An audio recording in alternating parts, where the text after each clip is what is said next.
Sem dúvida, o apóstolo Paulo destacou-se como uma figura essencial na fé cristã.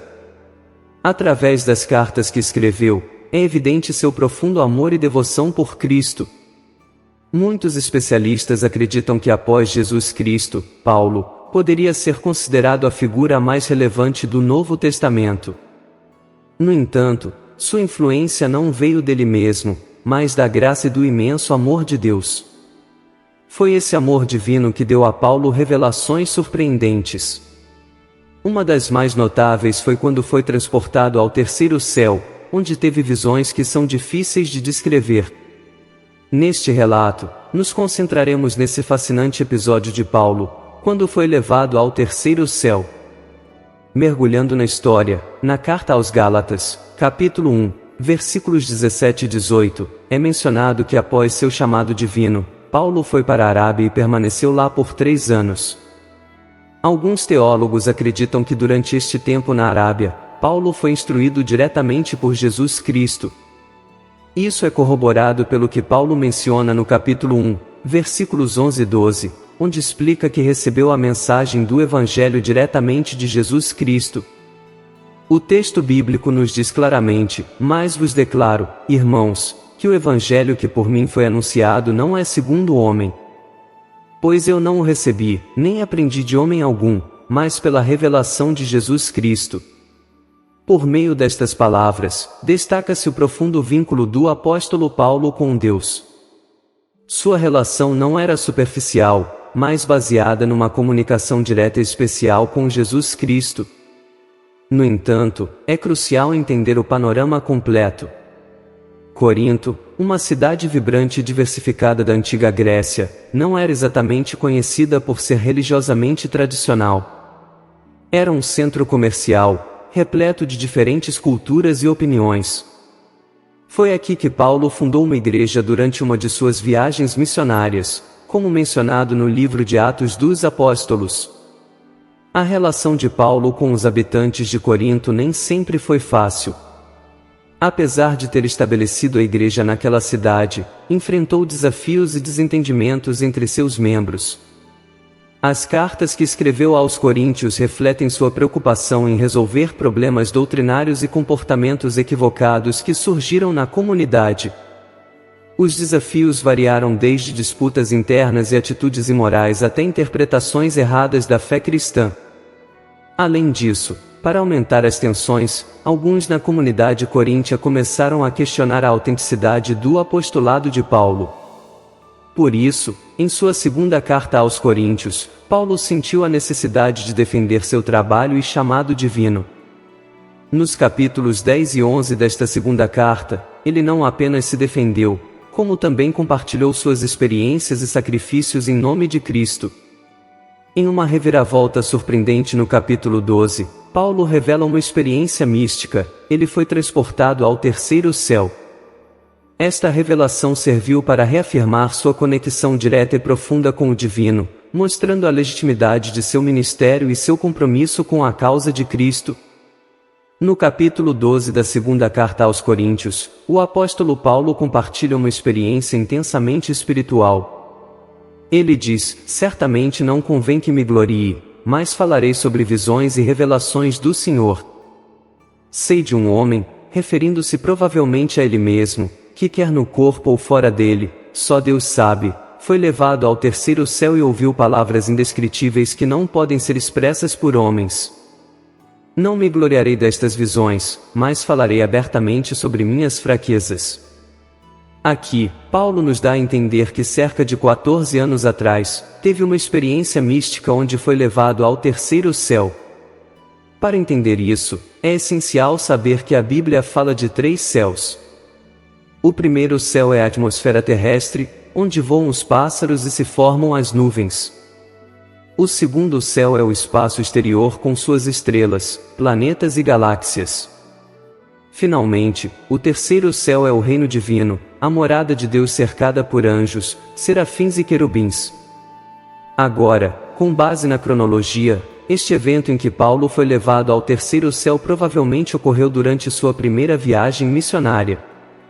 O livro de Atos, capítulo 14, versículo 19, nos relatam um incidente em que Paulo foi apedrejado na cidade de Listra. O ataque foi tão brutal que no final, ele foi considerado morto e seu corpo foi arrastado para fora da cidade. No entanto, mais tarde, Paulo se recuperou. Agora, alguns teólogos acreditam que Paulo realmente morreu devido ao apedrejamento, e que foi durante esse período de morte que ele teve a experiência de ser levado ao terceiro céu. A afirmação de Paulo sobre não saber se sua experiência foi no corpo ou fora dele dá crédito a esta teoria. É possível que durante esse tempo entre a vida e a morte, ele tenha experimentado esta visão celestial. Existem teóricos que acreditam que, após o apedrejamento que Paulo sofreu, ele simplesmente desmaiou, e foi durante esse tempo que ele teve a experiência do terceiro céu. Mas é vital mencionar que estas são apenas teorias, e não estamos aqui para dizer qual é a correta ou causar disputas sobre elas.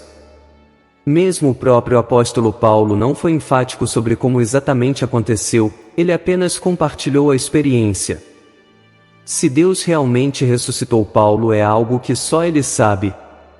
De qualquer forma, o que é inegável é que Paulo teve uma experiência incrível no terceiro céu, onde ouviu coisas que simplesmente não pode expressar em palavras humanas. Hoje, há aqueles que afirmam ter tido experiências semelhantes e compartilham todos os tipos de detalhes. Esses testemunhos, se forem genuínos, são maravilhosos e apropriados para aqueles que os recebem. Mas também é importante lembrar que nem todas as experiências místicas são compartilhadas em detalhes por aqueles que as vivenciam. No caso de Paulo, ele manteve a descrição da sua experiência no terceiro céu vaga, enfocando a essência e a magnitude da revelação em vez dos detalhes. Talvez isso seja algo que todos possamos aprender com ele. Muitas vezes, na ânsia de compartilhar uma experiência, podemos nos perder nos detalhes e perder a essência do que realmente importa. Paulo, com sua sabedoria e conexão profunda com Deus, sabia que o essencial não estava nos detalhes, mas na revelação que Deus lhe deu. E ele fez questão de compartilhar essa revelação conosco. Em resumo, Paulo não apenas nos deu uma visão de sua jornada espiritual, mas também nos ensinou uma lição valiosa sobre como compartilhar experiências místicas. Ele mostrou que o que é importante não é a experiência em si, mas o que aprendemos com ela e como isso nos aproxima de Deus. E talvez essa seja a verdadeira essência de qualquer experiência espiritual. O objetivo não é nos tornarmos mais espiritualizados, mas nos aproximarmos mais de Deus. E através da experiência de Paulo, somos lembrados dessa verdade. Ele nos mostra que a verdadeira espiritualidade não se trata de buscar experiências, mas de buscar a Deus. E no final, essa é a única coisa que realmente importa. No contexto mais amplo da vida e ministério de Paulo, sua experiência no terceiro céu não foi uma exceção, mas um dos muitos momentos em que Deus interveio diretamente em sua vida. Paulo experimentou muitas dificuldades e perseguições em seu ministério, mas também testemunhou muitos milagres e revelações de Deus. Uma das coisas mais impressionantes sobre a história de Paulo é sua transformação. Antes de sua conversão, ele era Saulo de Tarso, um fariseu zeloso que perseguia os cristãos. Ele estava presente e deu sua aprovação quando Estevão, o primeiro mártir cristão, foi apedrejado até a morte. No entanto, enquanto estava a caminho de Damasco para prender mais cristãos, Paulo teve um encontro direto com Jesus Cristo, que o deixou temporariamente cego e mudou completamente a trajetória de sua vida. Este encontro com Cristo não foi apenas uma revelação teológica para Paulo, mas uma experiência transformadora que afetou todo o seu ser. De perseguidor dos cristãos, ele se tornou um dos apóstolos mais fervorosos, viajando por todo o mundo mediterrâneo para compartilhar o Evangelho. As epístolas de Paulo no Novo Testamento não são apenas tratados teológicos, mas cartas pessoais escritas para comunidades específicas, abordando questões e desafios específicos que eles enfrentavam. Através dessas cartas, vemos o coração pastoral de Paulo e sua profunda preocupação pelas igrejas que ele fundou ou visitou. Voltando à sua experiência no terceiro céu, Paulo também menciona que para evitar que ele se tornasse orgulhoso por causa das grandes revelações que recebeu, Deus lhe deu um espinho na carne, um tipo de aflição ou debilidade que o humilhou. Ele orou 3 vezes para que Deus o removesse, mas a resposta de Deus foi: "A minha graça te basta, porque o meu poder se aperfeiçoa na fraqueza." Portanto, Paulo declara, de boa vontade, pois, me gloriarei nas minhas fraquezas, para que em mim habite o poder de Cristo. Esta declaração de Paulo é uma poderosa lembrança de que mesmo em meio às nossas fraquezas e lutas, Deus está presente e sua graça é suficiente. Em vez de focar em suas próprias habilidades ou realizações, Paulo reconheceu que era através da graça de Deus que ele era capaz de fazer tudo o que fez. Para muitos de nós, pode ser difícil entender ou aceitar que Deus permite dificuldades e sofrimentos em nossas vidas. No entanto, através da vida de Paulo, vemos que Deus pode usar essas situações para moldar nosso caráter, fortalecer nossa fé e nos aproximar dele. Em vez de nos perguntarmos por que estamos enfrentando certas lutas, talvez devêssemos nos perguntar: o que Deus quer me ensinar através disso? A vida e o ministério de Paulo são um testemunho do poder transformador do Evangelho e da graça de Deus. Sua jornada de perseguidor ao apóstolo, e as muitas lutas e triunfos que ele enfrentou ao longo do caminho, nos inspiram a perseverar, a manter nossa fé e a confiar na suficiência da graça de Deus em todas as circunstâncias. Espero que esta linda história tenha te trazido sabedoria, e lembra-te de te inscrever para não perderes todas as relíquias bíblicas que estamos preparando para ti, e para que continues aprendendo conosco. Até a próxima, e que Deus te abençoe.